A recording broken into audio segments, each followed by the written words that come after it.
Mike, Kory, welcome. hello. It's good to be here. Thanks for inviting me.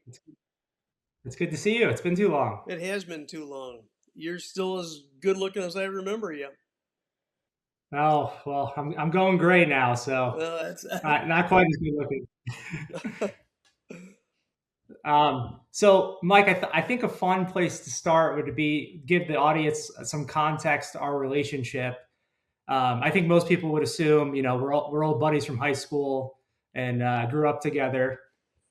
not so. We met at that project out at what is it? New Mexico. That's right. Yeah. Los Alamos. So I love it. I keep wanting to say Alamo, but it's not the Alamo. That'd be So Texas. I'll tell the story from my perspective, and you can add any Sure. color to it because I've told this story a million times.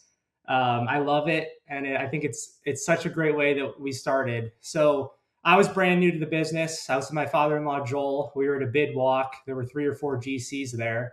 Some of our regular competitors, and we're walking around the property, and then I assumed at first you were a general contractor, one of our competitors. And then as we started talking about some of the scope items, I was really impressed by you. First, you're striking good looks. And then second, you're asking all the right questions. And my father-in-law looks at me and goes, "Hey, that's their electrician. Like, go get his number." So I approached you at some point throughout that walkthrough. I found you in an electrical closet. You're doing your diligence. Exactly. Yeah. I said, I was in the closet. you were in the closet. And I said, "Hey," I introduced myself and I said, "We're a general contractor here. We'd love to get your information. And if you want to bid the job to us as well, we'd love that." And you looked at me and you said, "You seem like a nice kid." I did not say kid. I but would never say that.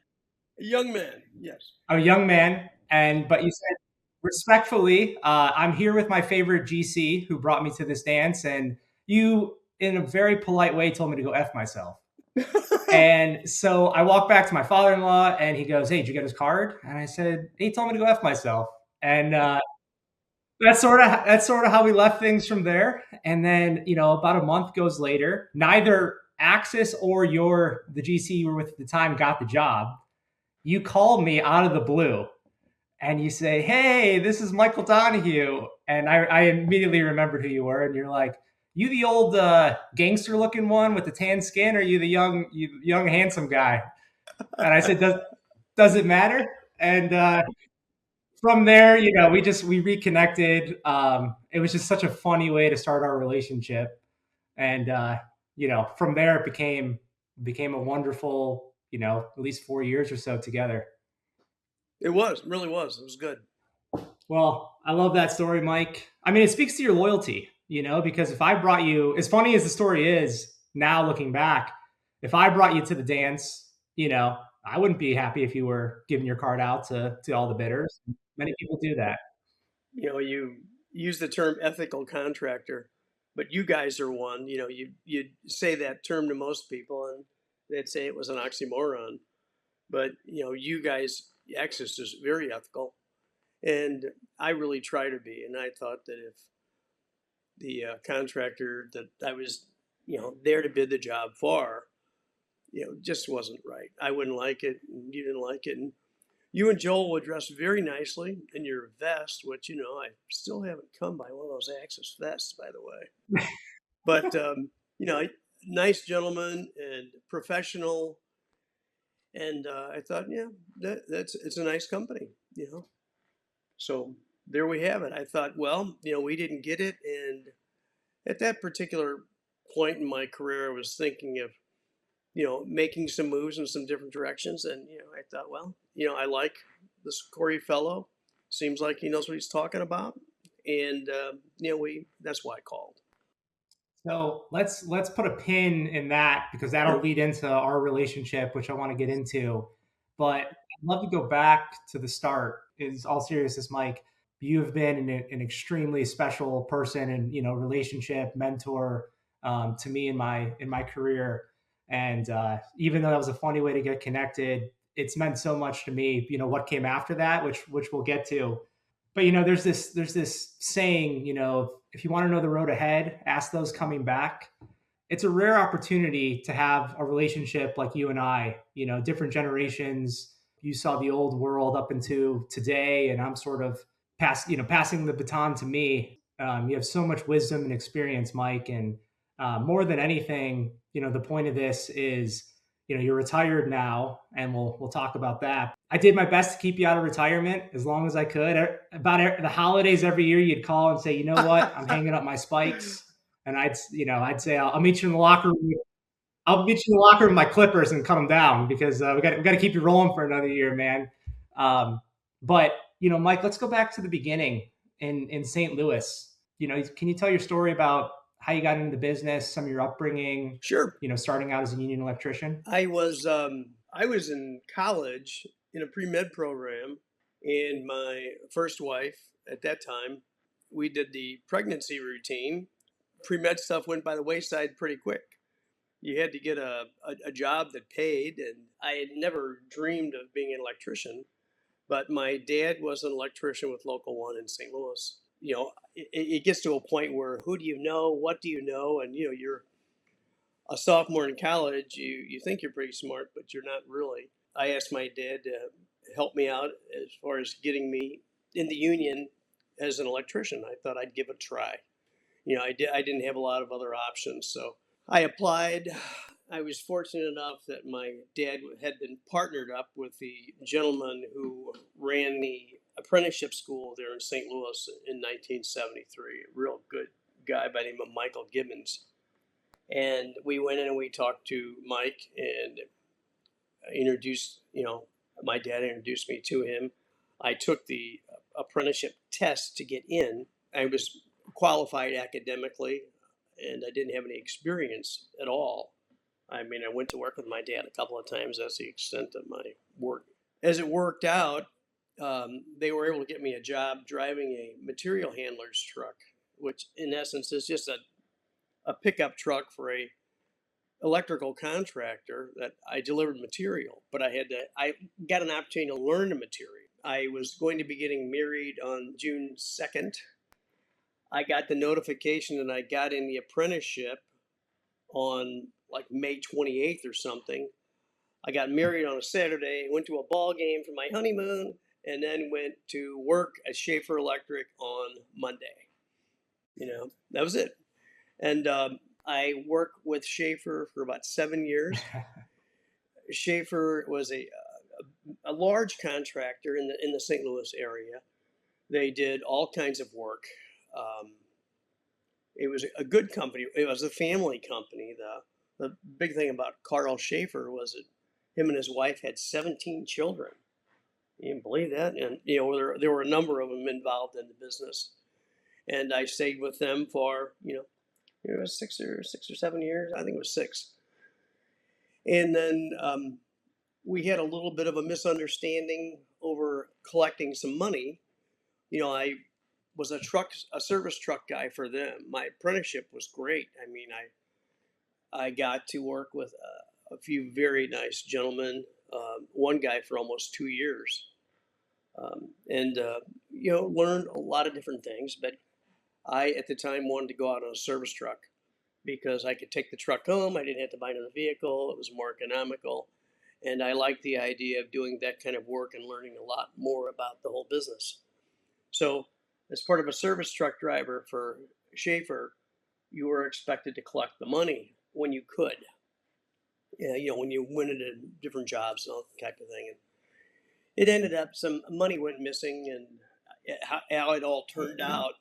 Hey, Mike, when you say collect money, about what year is this? What decade are we in? Okay, I was starting my apprenticeship in June of '73, and I would have finished my apprenticeship. I finished up early, 6 months early, so it was 3.5 years I was out. So '77. So we're in the late Probably. '70s, and when you're a residential electrician doing work on people's houses, and when you say collect, Well, we did that, and then we also did some small commercial work, but it was residential primarily. And a lot of guys didn't want to work on a truck and didn't want to do residential. You had to go in a lot of different places. Some of the work was dirty. It's the way it goes. When you say collect money, you literally mean go to the door and ask for cash? Well, finish the project, present the bill, and get the money. Wow. And no, really. And the one in particular, it was in South St. Louis. It was a gentleman who, it was about a $750 job. And he was counting out maybe a couple of 50s and the rest were 20s. And he's counting them out. And it's Friday at 3 o'clock in the afternoon. I'm wanting to get out of there. I finished up a little bit early and I didn't pay enough attention. And it was short $100. So I took the envelope and I stuck it in my van under my clipboard. It's Friday. Monday, I go in and I give the money to the secretary in the office, and I get a call that afternoon. Well, I didn't get a call because we didn't have cell phones, but I was contacted, and I talked to them, and they said, "You're short $100." And I said, "Yeah, that can't be." So I told them the story, and I still had a copy of the work order on my clipboard. So I call this guy up, and I said, "Hey, you know what? I got the money in the envelope, and it's short $100." And he starts laughing and goes, "Yeah, and you weren't paying very good attention, were you?" And I thought, "Oh no." So $100 when you're making a couple $100 a week, it's like, oh, So, at any rate, what happened was I had told him that I didn't take it at all. I just wasn't that kind of guy. I mean, I took, I had a service truck, so if a neighbor needed a fuse or something, I'd go out and get it. Oh, here you go ahead. Call Schaefer when you want some electrical work done, that type of thing. But I wasn't a thief, and it really offended me that they thought I was. I was with them for 6 years. So I told the boss, Jerry Schaefer, very nice guy, good guy. He said, "Well, you're going to have to come in on Saturday and work 4 or 5 hours to make up for the $100 that's missing." And I said, "Really, Jerry? Is that?" I said, "I told you I didn't take it." He said, "No." He goes, "We got to set an example. We can't have this kind of thing happening." I said, "Okay, well, here's what I'm going to do, Jerry. I'm going to come in and I'm going to do whatever you want me to do for 4 or 5 hours. I'm going to have my truck cleaned out and I'm going to give you the keys. Because I'm going to go down to the Union Hall and sign up, because if you can't trust me and I can't trust you, well, then we just are not going to have a relationship. That's all there is to it." And that's unfortunately what happened. So I went down to the Union Hall and you sign up. And of course, we go back to the deal of nobody wants to go out on service trucks. So I said, "What do you got available? I'm ready. I want to go on a service truck." So they said, "Well, there's a company that needs a guy. It's Ashinger Electric. It's another family-run business. It wasn't some big conglomerate like a Saks or Guarantee Electrical. It was Ashinger." And I go out there and they say, "Well, this is great. We would love to have you as a service truck guy. What happened on your last job?" And I told them. I said, "Call him up." You know.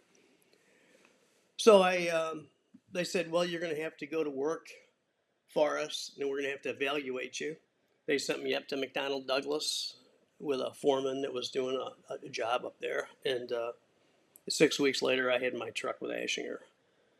So, and then I finished out my union electrical work career with Ashinger.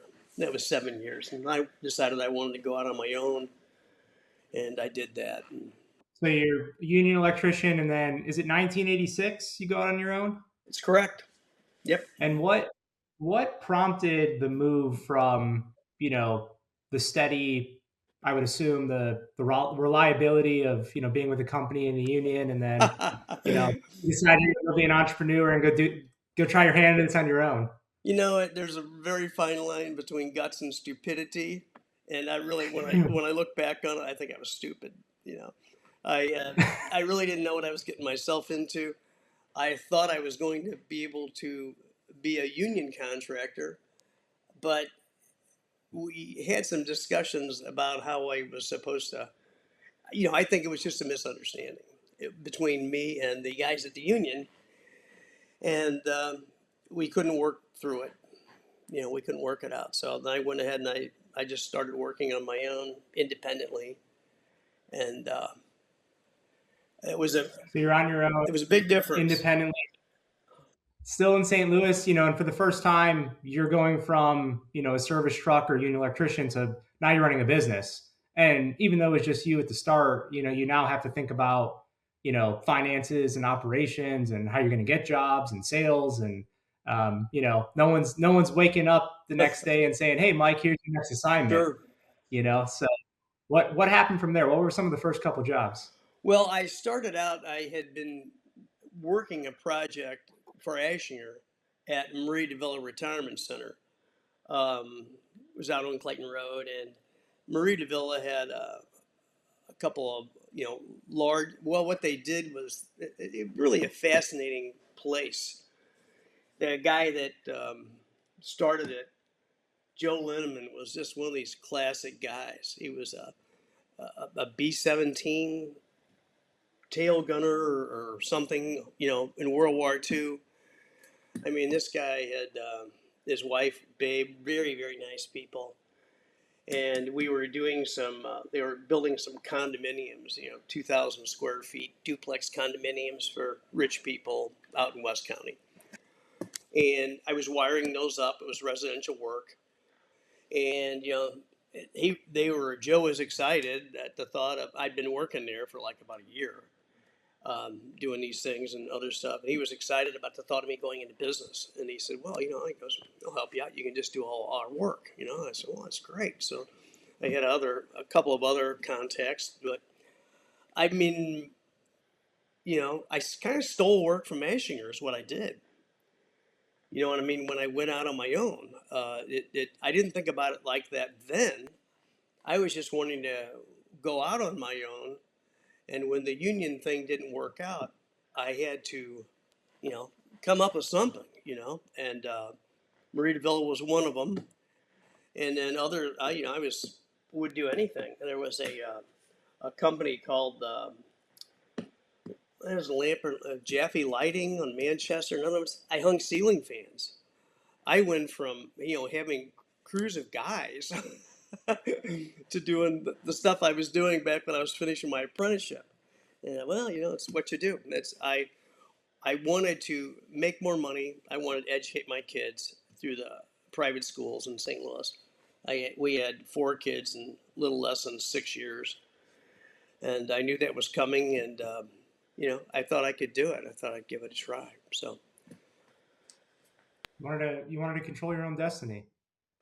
I did. I really did. And I thought, well, originally when I was thinking of doing it, in retrospect, I didn't give it the serious thought and consideration, the due diligence that I should have for a guy with 4 kids and a family. But I mean, I can say that now. So it's one of those situations where, you have to succeed. They are depending on you. You have to. If you're going to be you look in the mirror in the morning and you say, okay, you get up.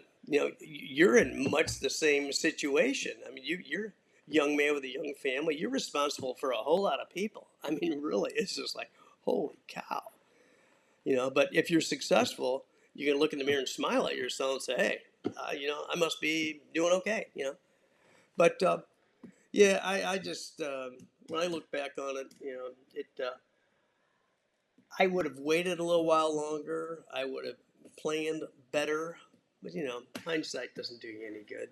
So I was able to get out on my own, and I worked a number of years.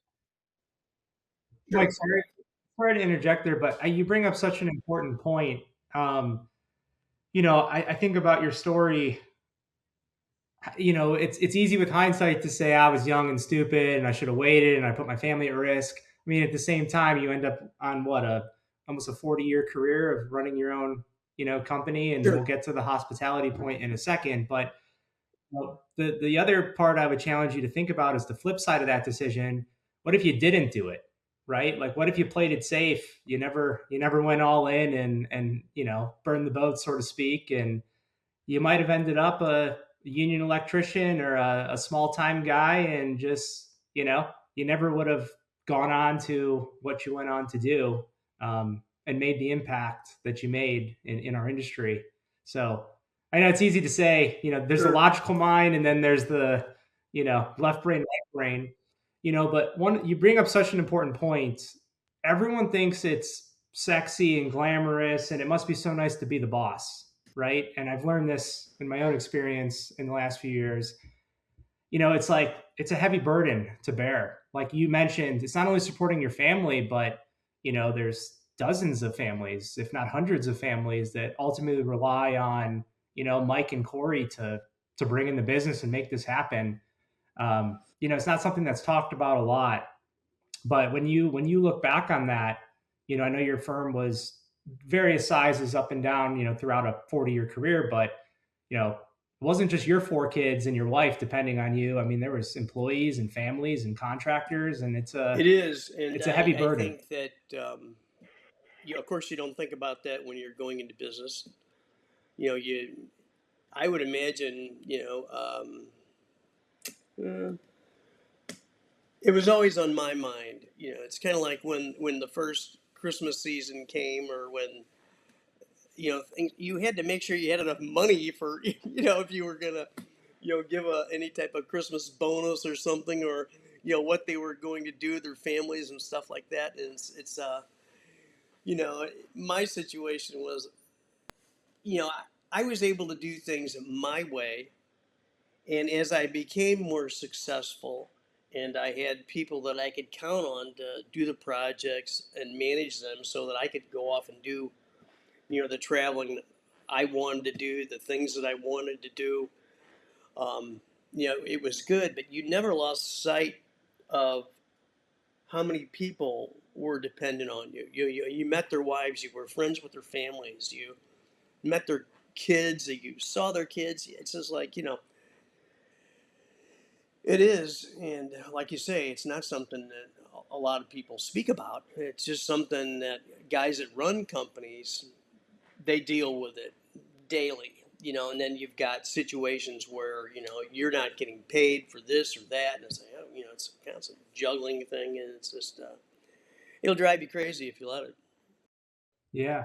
Well, Mike, two words that I would use to describe you that, I don't think you did this intentionally, but when you told your story about leaving the first company because they didn't trust you, that you stole the money that you collected, um, trust and honesty. When I think about our relationship and what came to be, you, there's not a lot of people in this industry. Don't get me wrong. There's a lot of great people. There's very few that you can meet in such a short amount of time and just know, salt of the earth, so to speak, trust, integrity. That's something when you came to work for us, I never once would have crossed my mind about you. And, I didn't know that story about how much that offended you, back in the day of someone questioning your character. But you sort of come from this old school where, yes, we're contractors and we have legal documents, we're going to sign all the papers, but at the end of the day, your handshake and your word means as much to you as anything.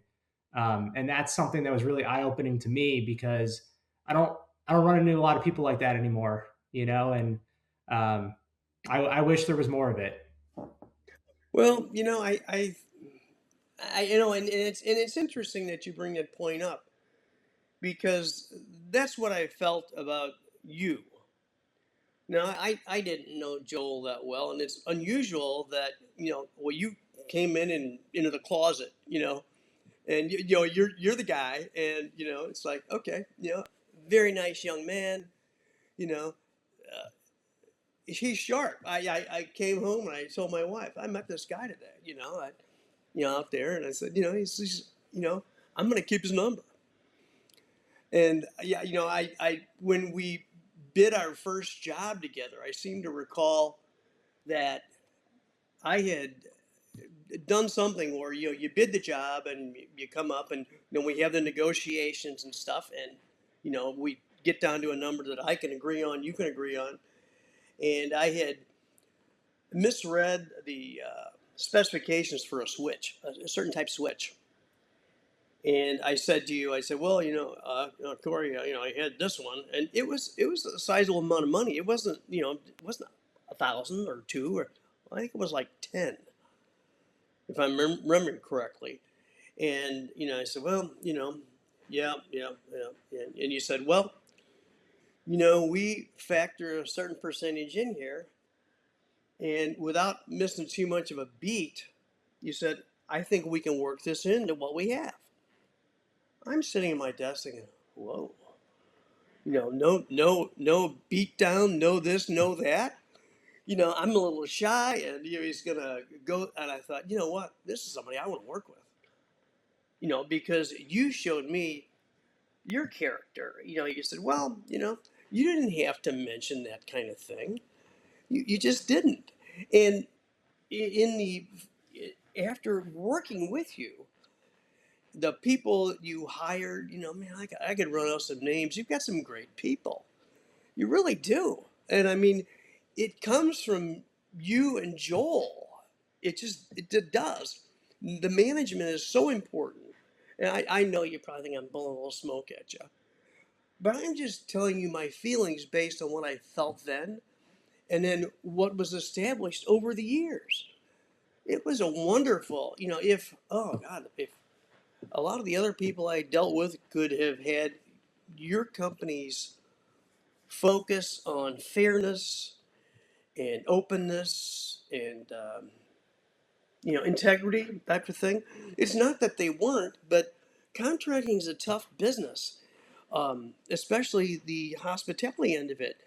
It's sometimes you've got to work a few corners here and there, and it's hard. But you guys could pull it off, and that is my recollection of Access Hospitality and Kory Cutler. Well, thank thank you very much, Mike. That those words mean a lot coming from someone like you that's, was around for decades and, in our business. And, one of my biggest regrets is we didn't meet early. We didn't meet early enough.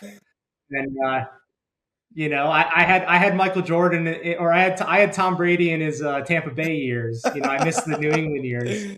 Yeah. And I tried to extend that just like Tom Brady's. Every year you were Right. done, and then you weren't. But I really appreciate you saying that, Mike. That's something that goes back to our first generation, which is actually Joel's father-in-law, Paul Sharfin, who you remind me a lot of. Blair and I's daughter, Polly, is named after him. He built our business. It wasn't a hospitality contracting like it is today, but your local mom and pop GC. He built it on handshakes and relationships, and that got passed down to Joel, and then to me. And even in today's world of technology and sophistication, at the end of the day, a general contractor, and I used to be bashful about telling people this, but here's the reality of what I've come to learn. You don't hire the GC like Axis because we're really good at painting walls or managing schedules or building things or reading drawings. The end of the day, you hire us because you trust us and you trust that we have the resources like you, as an electrician, and that we're going to put together the right team, get the right people on the bus and row this project in the right direction. And inevitably on every project, when shit hits the fan, we're going to hang in there with you as you are with me. And I have nothing if not for relationships with you. And you're electric, but you get into plumbing, millwork, drywall, and so on.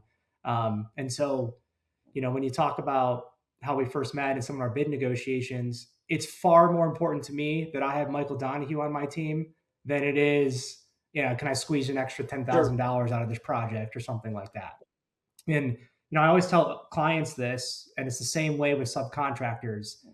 I don't care about the first project. I'm not looking at this of let's get this job and make as much money as we can make. I'm looking at this like we're going to do 5 or 10 or 25 projects together. And this is going to be a marriage, a relationship. And, so we need people like you to travel with us and help support the Axis family. So I very much appreciate what you're saying, but it isn't without, sort of this conglomeration of having the right people with the right integrity and ethics and morals that represent Well, Axis. to that point, I was, just jumping at the bit to get in there a couple minute or two ago. I think that the relationship that you had with me is typical of what you have with your other subcontractors.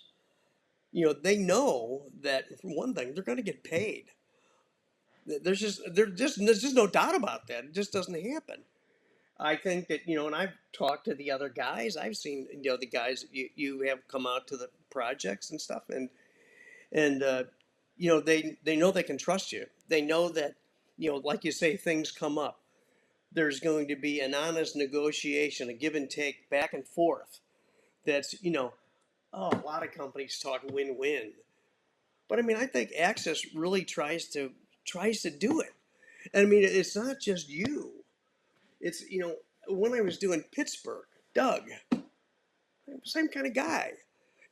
I mean, he could. You had a good, you had a foreman on that project, Kory, who worked with us. Sometimes I think worked with us too much. Not to my detriment, but maybe to yours. But you just knew. I could sign up a contract with Access, and I knew that okay, things are going to progress. We're going to get paid. If I need to, if I need or want to get paid earlier, then what, I can call up and say, hey, Kory, and you try to work things out. I mean, that's gold.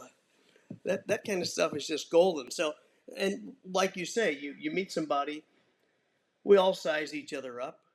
We're all salesmen. We know when somebody's full of it and when they're not, and it just depends.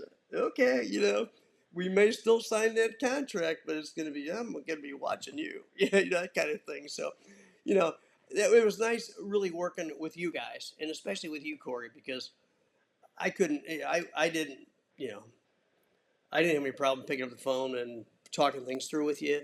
And when we had challenges, you really made a supreme effort to see if they come out well. So yeah. Well, thank you. Mike, let's circle back in time to you're on your own, you have your own company. What was the first hotel you did? Do you remember? I do. Yeah, it was the Marriott O'Hare in 1992. Chicago. Yep, classic. I don't know if you got enough time for this story, but it's a good one. Go ahead. I'm sitting there. My daughter's going to a private high school in St. Louis, and another parent. I did a project for a guy whose daughter went there, and he had a friend, a buddy that did hotel renovations for Marriott, and he's walking through there, and I'm sitting there with my crew having lunch, and he walks up to me and goes, we could really use an electrician.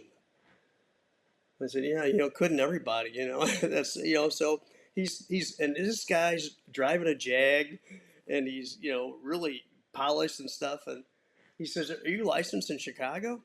I said, sure. I mean, I'm really kind of joking, but not joking. I said, sure. He goes, well, I've got a project at the Marriott O'Hare that I'd really like to get a quote on. I said, sure. He goes, I'll get the plans sent over to you.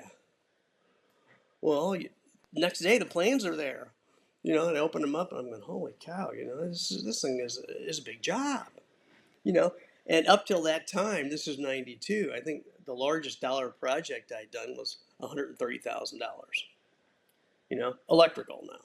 So, I'm looking at this and I'm like, oh my God, so it's 500 and something rooms, 555 to be exact. And I send him a quote. He calls me up. He goes, this is great. I'd really like to work with you. So I thought, oh, wow. Now I've got to get a permit in Chicago, because O'Hare Marriott sits outside of Chicago proper, but it's part of the city. So you've got to go through, city of Chicago, which is heavily union, to get a permit. Well, so I was with the IEC, the Independent Electrical Contractors. I called them up and I said, look, I have an opportunity. I said, well, we know someone that can help you up there. So I get a permit, and I start the project. And I'm on my first floor, and I'm getting ready to call for roughing inspection. And the electrical inspector for the city of Chicago comes down. He gets off the elevator. He's cursing. He's screaming my name with every expletive attached to it.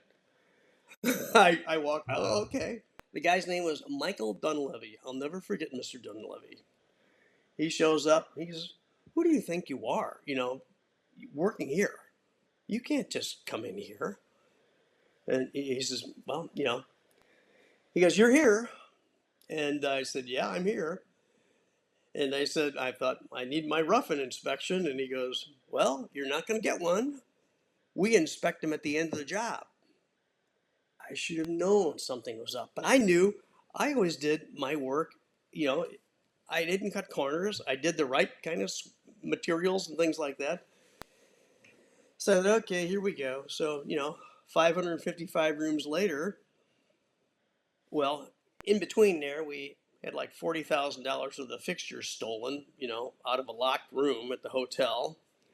So I call the city of Chicago. Mr. Dunleavy shows up with the chief electrical inspector and a police officer. Oh, this is interesting. So I take him up on the 12th floor. He walks into a bathroom. He reaches up above the ceiling, the tile. He takes a piece of flex and he breaks it. He goes, "Oh, look at this. This flex is broken." He says, "The guy, did you see that? The flex?" I couldn't. This happened. So, anyway, to make a long story short, he said, "You're going to have to go through each one of these rooms with a person that we assign you to verify that you've repaired all of these. You have to open up every door, get above every ceiling." And so we did it not once, not twice, but 3 times. I am bleeding money like you wouldn't believe. My first hotel job. So finally, he comes up at the end of the project. We're getting ready for our 4th inspection. He comes in. There's no police officer with him. I said, "Well, where's your police officer?" Oh, he goes, "We don't need a police officer today. You're going to get your final inspection." And he goes, "What do you think of Chicago?" Why was there a police officer? Well, he was there for the first visit, the second and the third visit. I don't know why. I thought that's just why they did it. Maybe, I was going to jump up and down and curse him or hit him or something and get arrested. Protection for the union bully. Well, Mr. Dunleavy was connected with the union. That's very, I don't blame them. It was their deal. I was out of town. I was like, okay, all right, it is what it is. I learned my lesson. And he goes, "Do you think you'll ever visit Chicago?" And I said, "Mr. Dunleavy, I hate you and I hate Chicago, and I wouldn't come back here if you paid my way. I'm not coming back. You've made your point. I'm done with you." And it's this place, So anyway, so I mean, when it all got said and done, I still made $20,000. So I thought, I must have really been low. So at any rate, so that was in '92, and I thought, I'm going home. And my wife she's wondering what's going on, because you know, I'm doing my books, I'm doing my this, I'm doing my payroll, all this stuff, And she's going, "Well, you got this big job. When are we going to get some money out of it?" I said, "Well, why are you still there? So anyway, that was that one, and I stayed out of hotels for a little while. But then the general contractor called me back up and said, "Hey, you know what?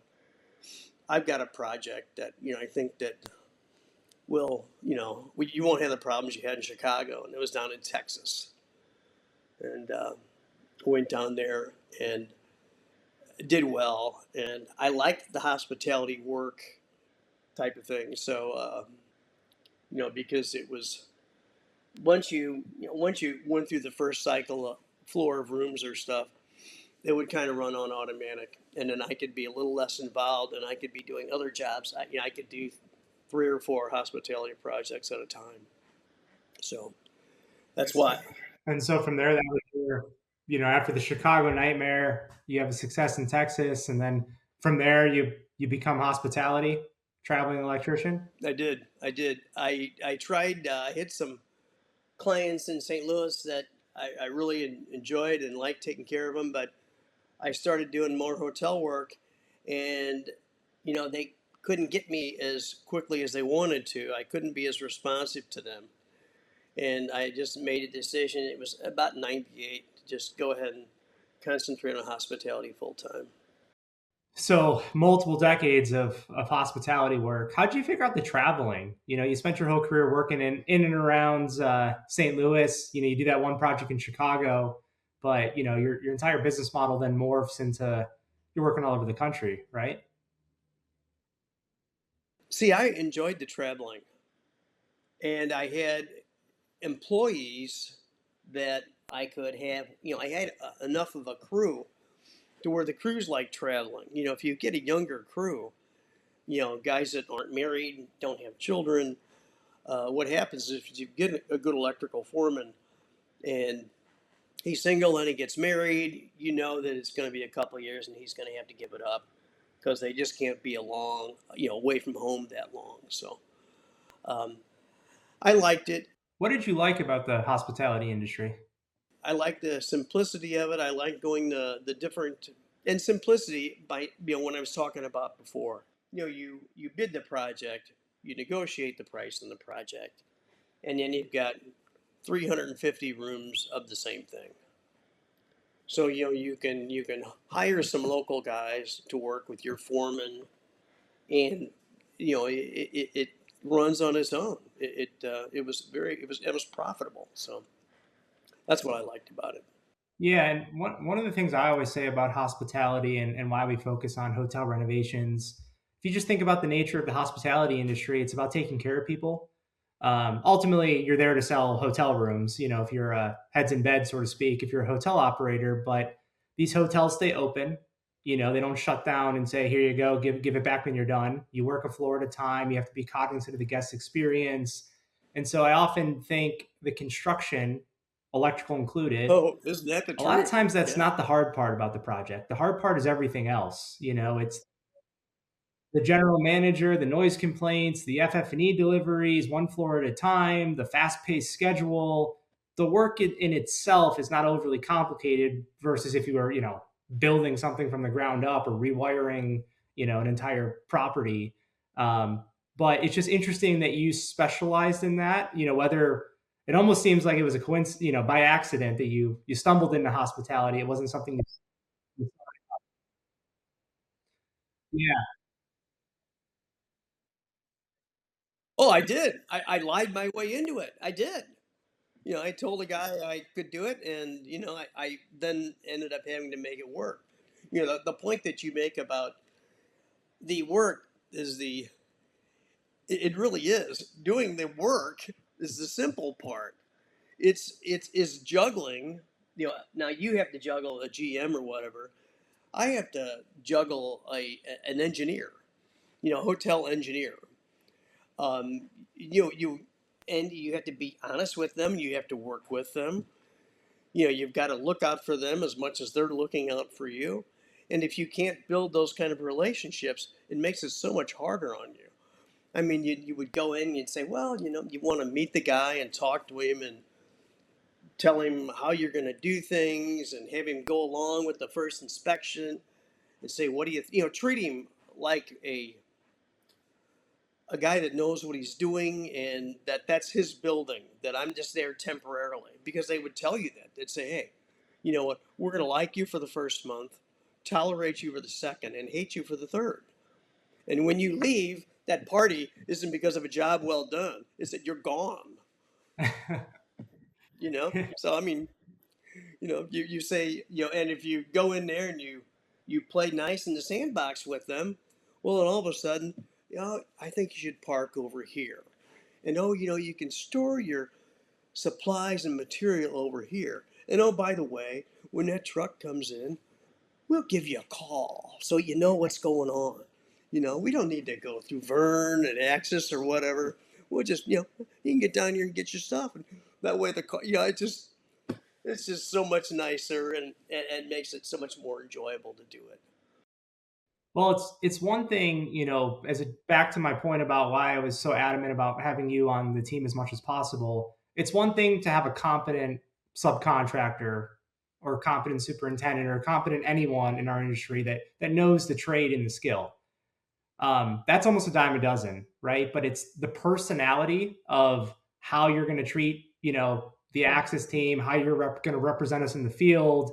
You're not going to be out there screaming and cursing and throwing stuff, and you know, um, the way you present yourself. So, I mean, there's a level of professionalism that's comes from your old school upbringing. I think that's a little bit lost in today's world.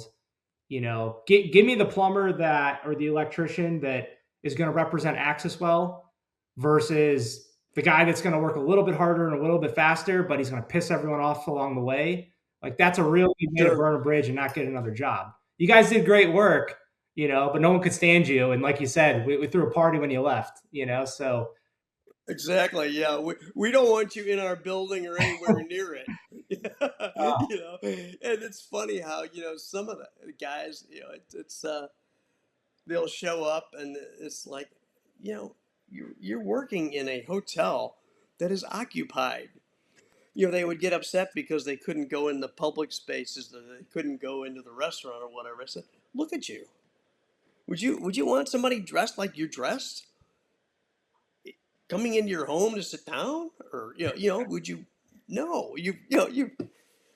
Yeah, well, that's why we give them T-shirts and you give them shirts, and your superintendent gives us the talk about, okay, no, we're not gonna, you got to watch the cursing, stay out of the public areas. If we see you, we're going to fire you.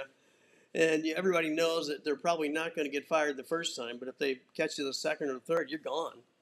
And there's no interaction. It's just presenting a professional, putting a good foot forward. I have two final questions, Mike. You've had some time. You retired a couple years ago, unfortunately. I miss you every day. Um, you've had some time to reflect. Do you have any regrets Sure. in general? About working with Axis and you? That goes without saying. That was why you retired. No, no, not at all. Yeah, no, not at all. No. Um, I'm just not kind of a regretful kind of guy. I try to do my best when I'm doing it. Other than when I initially went into business, I try to do the due diligence. Uh, I try to treat people the way I want to be treated, whether they're my employee or whether they're, one of your superintendents or whatever. It's just, so, gosh, I guess this is a question I should have thought of earlier. But no, I don't think I do. I really don't have any regrets. I'll be honest with you. I'm very grateful for people. I mean, someone that's like in your position at some of your competitors, you know, the larger hotel contractors. These guys gave me a chance, and they worked with me. I really appreciate you guys, the general contractors. I mean, I couldn't have done it without you.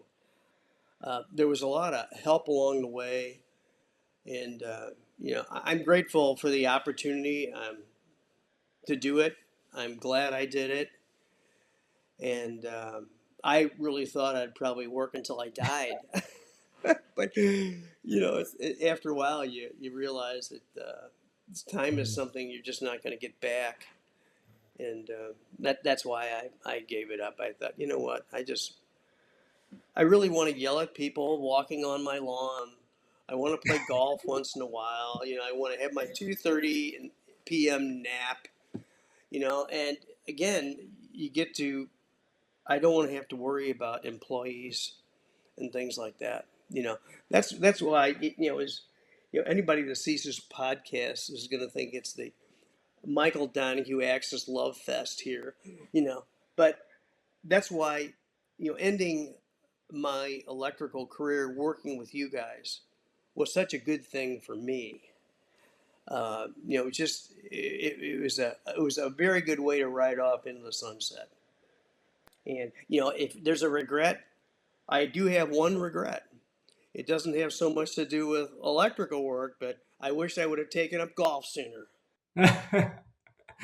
um, I very much appreciate those words, Mike. And I'm thinking back about the 4 years or so we got to work together, and you would call me or I would call you, and the conversation would start about some minutia on a project or some problem, and all of a sudden, in theory, you worked for me, right? Oh yeah, no, I I would definitely call work you, for you'd you. call Yep. me, like we'd have a problem, we'd talk about what we're going to do about it, and that'd be like 5 minutes of the conversation, and then the other half hour, I was just like, man, all of a sudden I'm getting a lesson and wisdom, and I mean, you were very patient with me, but I tapped into that brain of yours as much as you'd let me. And with that, you have any final advice for me as you do sail off into the sunset, and I'm still here, wishing you were still part of the team? Well, I do. um, I don't. You don't need any advice from me, business wise, and you probably don't need the advice I'm going to throw out here, personal wise. But don't work until you're 70. Make sure that you take time for you and your family. Find a way to make that happen, because when it all comes down, if Axis is going to be another generation, past Kory Cutler, you know, I'm sure that you and Joel had a plan for you to take over, and you had your wife involved there. If I really needed to check, I could call Blair. And say, hey Blair, I'd give her a song and dance. We'd start talking about the dog or something, and she goes, I'll take care of it. Just a really cool thing. Um, I mean, none of my other contractors I worked for did I get sent pictures of their children. Now I know Polly's name. I see Polly on Facebook every once in a while. You'll pop up. And I don't know your second daughter's name. You told me, and I forgot. I apologize. It's one of those 70 things. Um, but I would take good care of myself and my family. You're on a good track. You play golf well. You've been to Pinehurst. It seems like so many times when we're running companies, we don't take care of ourselves, the guys that run it. And yeah, that's my advice. Don't save it all for the end. So, Mike, I just want to close this out by saying, Sure. your legacy and impact, and part of the reason I wanted to have you on here, um, it's not going to get you any more business. Uh, No, no. but if you're ready to come out of retirement like Michael Jordan did, you've always got a home at Axis. Um, You'd but be the for only real, person I'd call. well, for real, Mike, Yeah. you've left such a legacy and an impact on our entire industry. I mean, when I run into some of these competitors that you're referencing, we're competitors, and when we go head to head, I want to beat them, obviously. You But bet.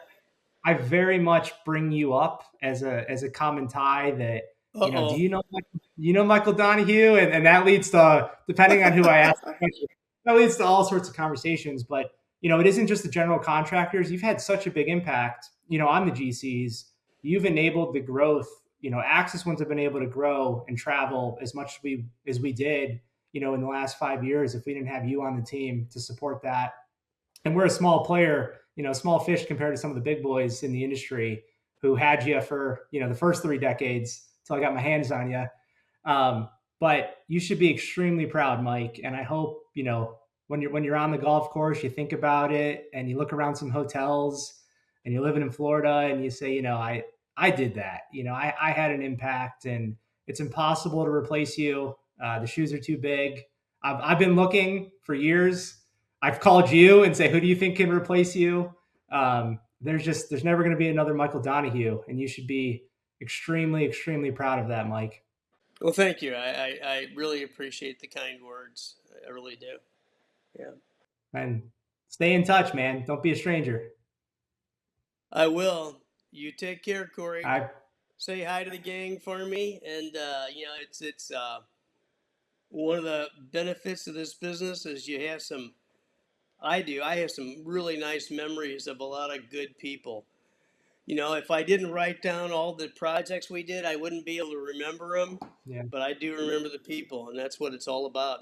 And you guys have got a lot of good ones at Axis, as do the other ones. So, absolutely. um, you know, Thank you, Mike. you're We'll be welcome. in touch. Thank you so much for doing it. It's a pleasure to tell the story. Thanks a lot, Kory. I wish only the best for you.